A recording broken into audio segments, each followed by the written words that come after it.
Shalom Bapak Ibu Saudara yang saya kasihi di dalam Yesus Kristus. Apa kabar?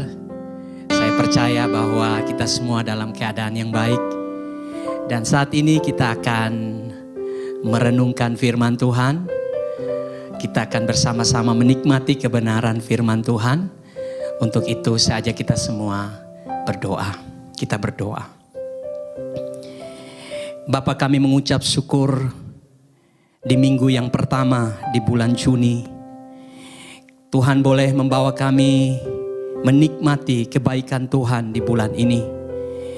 Kami telah memuji dan menyembah Tuhan. Dan tiba saatnya Tuhan kami akan mendengarkan firman-Mu. Hamba berdoa biarlah Roh Kudus-Mu yang ada di dalam hidup kami menyiapkan hati dan juga pikiran kami, agar kami sungguh-sungguh mendengar firman-Mu.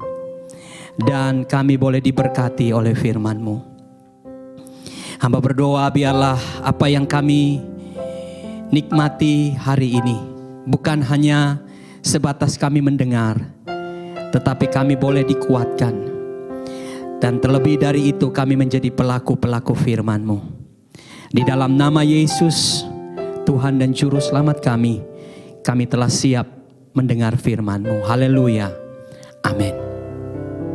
Bapak Ibu Saudara yang kekasih di dalam Yesus Kristus, mari kita buka Alkitab kita di dalam 1 Raja-Raja pasal yang ke-17. 1 Raja-Raja pasal 17 ayat 7 sampai dengan ayat yang ke-16. Tetapi sesudah beberapa waktu sungai itu menjadi kering, sebab hujan tiada turun di negeri itu. Maka datanglah firman Tuhan kepada Elia, bersiaplah pergi ke Sarfat, yang termasuk wilayah Sidon, dan diamlah di sana.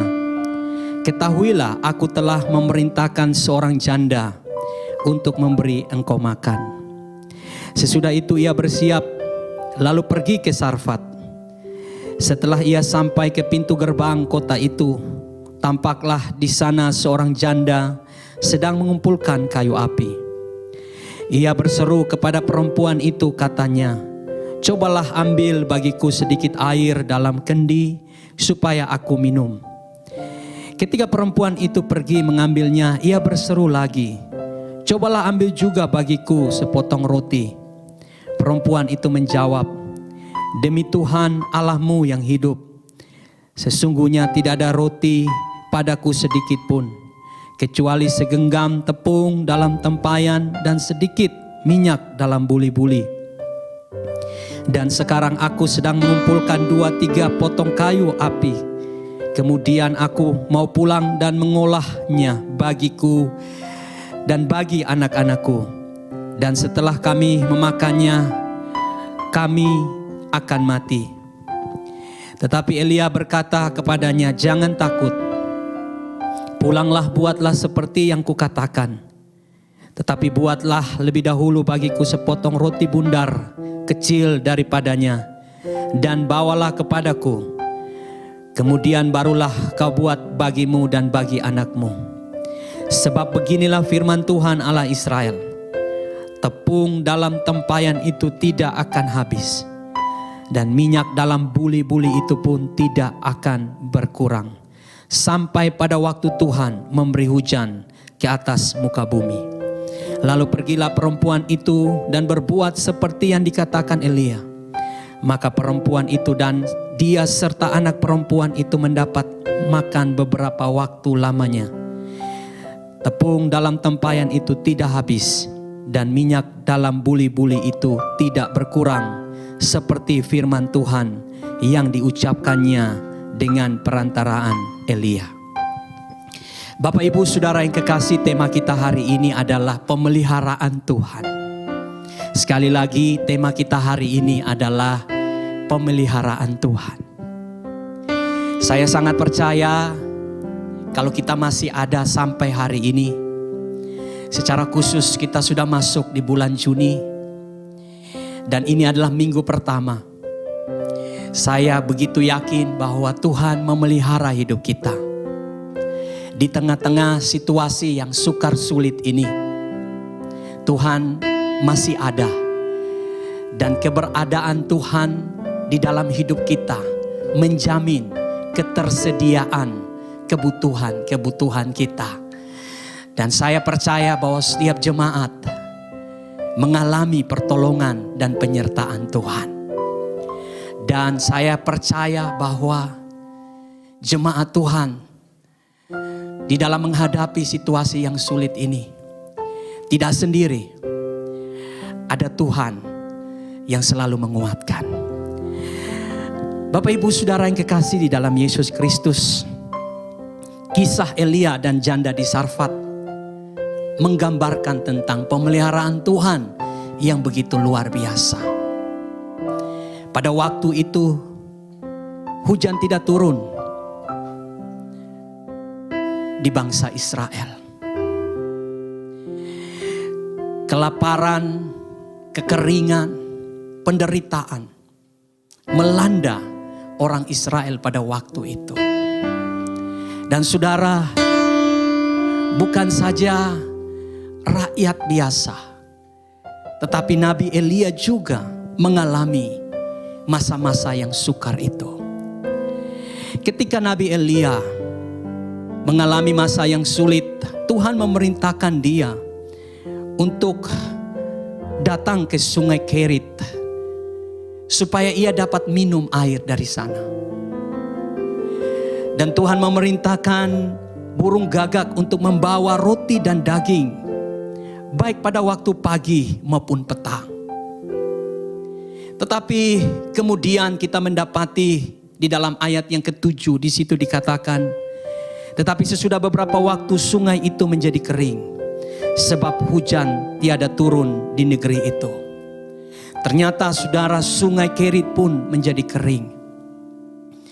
Lalu kemudian Tuhan berfirman kepada Elia untuk bersiap ke Sarfat di daerah Sidon untuk bertemu dengan seorang janda. Dan jelas Tuhan berkata bahwa Tuhan sudah memerintahkan janda itu untuk memberi Elia makan.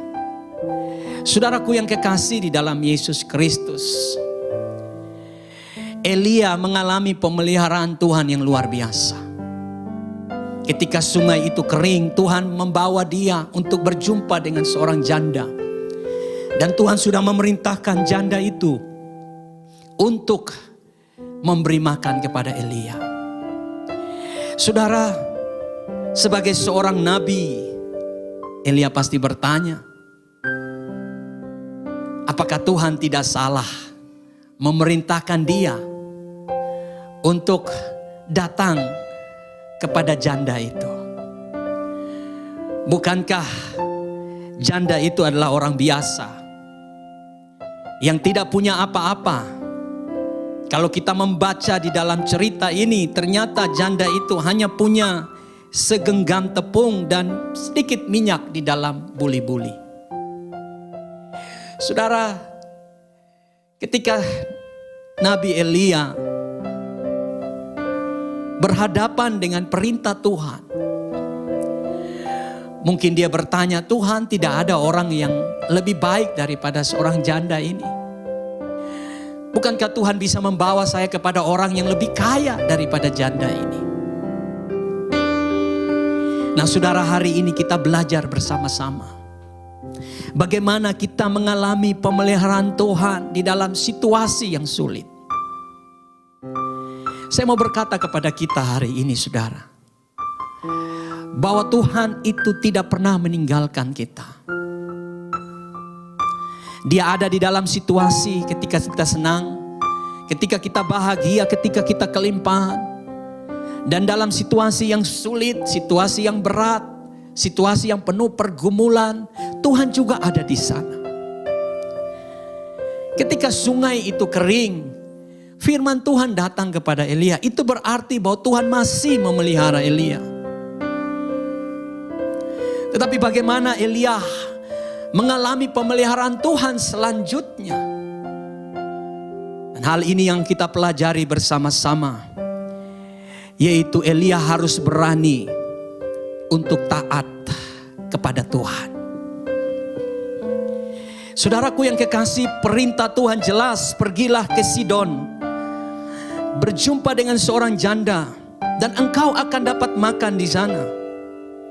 Terhadap perintah itu, saudaraku, Elia berani mengambil resiko.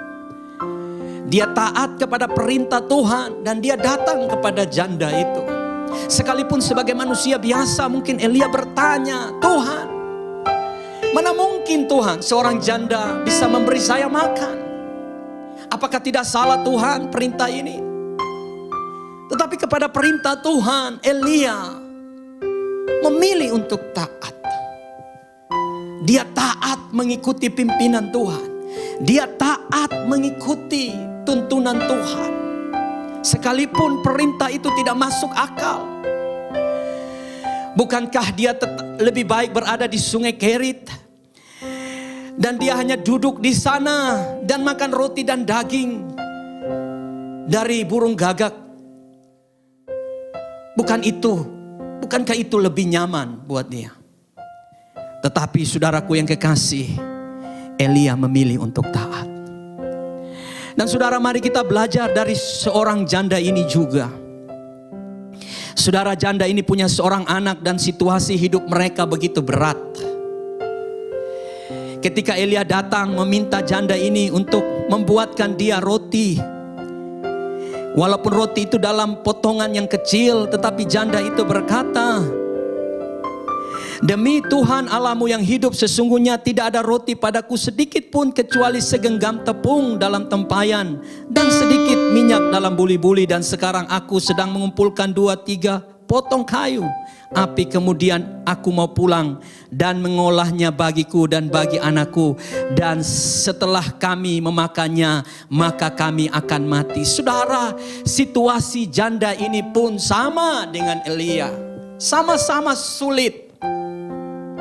Mereka hanya punya sedikit yang bisa mereka makan hari itu, dan setelah itu mereka tidak tahu apa yang akan terjadi dengan hidup mereka.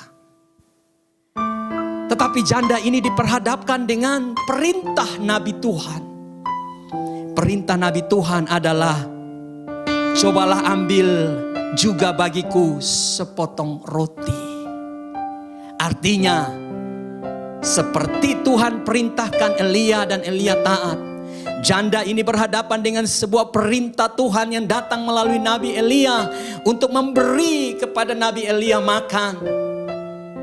Walaupun saudaraku sangat sulit untuk share di dalam masa sulit, sangat sulit untuk berbagi di dalam masa sulit, tetapi janda ini, saudaraku, taat kepada perintah Tuhan melalui Nabi Tuhan.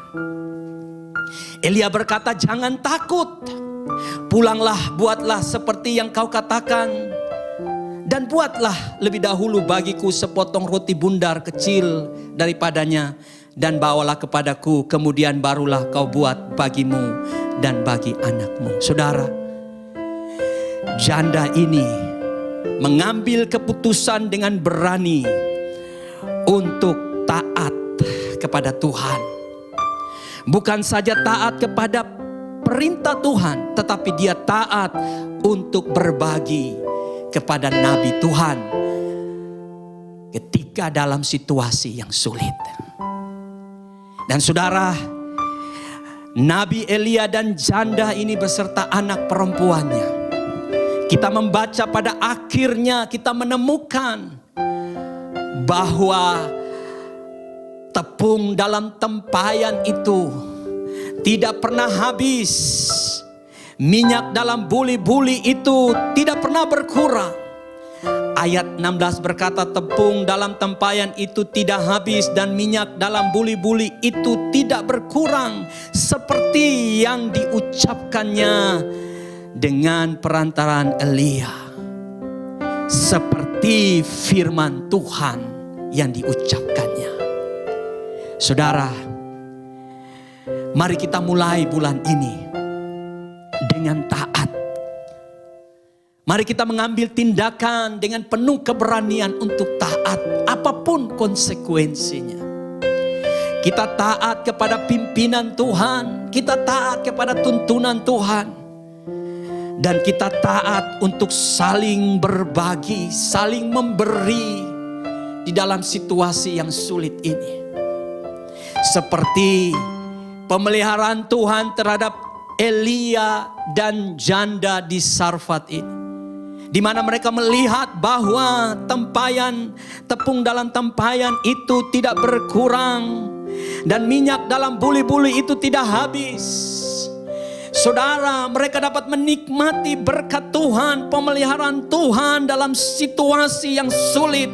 Maka saya percaya, jika kita berani taat seperti mereka, maka kita akan melihat bahwa tidak akan pernah berkekurangan kehidupan kita. Kita akan mengalami berkat Tuhan yang melimpah. Kita akan mengalami sukacita yang melimpah. Kita akan mengalami sebuah kebahagiaan yang luar biasa yang bersumber dari kuasa pemeliharaan Tuhan. Saudaraku yang kekasih dalam Yesus Kristus, saya akan menutup firman Tuhan ini. Dan saya akan berkata kepada saudara, bahwa bukan saja mereka dipelihara oleh Tuhan, tetapi mereka melihat mujizat Tuhan. Ketika anak perempuan dari janda ini meninggal, Elia berdoa dan anak ini hidup. Janda ini juga melihat anaknya hidup. Saudara, bukan hanya pemeliharaan jasmani yang terjadi, tetapi doa yang dinaikkan dijawab oleh Tuhan. Mujizat Tuhan terjadi. Dan saya mau berdoa, saudara. Mari kita seperti Elia dan janda ini. Mereka sulit, tapi mereka taat. Mereka sedang dalam kondisi yang berat, tetapi mereka belajar taat. Saya mau tantang saudara hari ini. Saya mau tantang umat Tuhan hari ini. Jangan lihat kesulitanmu. Jangan lihat masalahmu. Mari belajar untuk taat kepada Tuhan. Dan belajar untuk memberi kepada Tuhan. Saya pastikan engkau akan melihat persediaanmu tidak akan berkurang. Kita akan melewati masa sulit ini. Kita akan melewati masa yang berat ini dengan kelimpahan dari Tuhan. Dan bukan itu saja, doa kita akan dijawab oleh Tuhan. Mujizat Tuhan akan terjadi. Di sana sini orang mengeluh, di sana sini orang berteriak, di sana sini orang sedang dalam kondisi yang berat. Tetapi bagi kita yang taat, kita akan melihat bahwa di masa sulit pemeliharaan Tuhan begitu dahsyat atas hidup kita. Biarlah firman Tuhan memberkati kita. Dan saya berdoa, biarlah kita mau taat kepada firman. Dan firman ini akan nyata dan terjadi dalam hidup kita. Mari kita berdoa. Bapa di dalam surga, kami sungguh bersyukur untuk firman-Mu. Kami sadar Tuhan bahwa di masa pandemi corona ini, situasi kami begitu sukar, begitu sulit. Tetapi kami mau memandang kepada Tuhan bahwa Tuhan kami adalah Tuhan yang sanggup memelihara hidup kami. Kalau Tuhan pelihara Elia dan juga janda di Sarfat, maka hal yang sama Tuhan akan lakukan bagi kami. Untuk itu kami mengambil komitmen ini hari ini untuk taat. Buat kami untuk taat kepada pimpinan-Mu. Buat kami untuk taat di dalam memberi. Kami tidak hanya mementingkan diri kami sendiri. Tidak hanya melihat kesulitan kami sendiri. tapi kami mau melihat kesulitan orang lain. Terima kasih Tuhan. Hamba berdoa, Bapa, biarlah mujizat Tuhan terjadi atas umat-Mu. Dalam bulan ini kami akan melewatinya, dan hamba berdoa setiap umat Tuhan akan melihat persediaan mereka tidak akan habis. Mereka tidak akan berkekurangan, tetapi di dalam nama Yesus mereka akan berkelimpahan. Dan kami akan bersuka cita karena kelimpahan dari Tuhan. Teguhkan kami dengan firman-Mu, dan kami siap menjadi pelaku firman-Mu. Dalam nama Yesus, setiap kita yang diberkati firman Tuhan, mari katakan amin.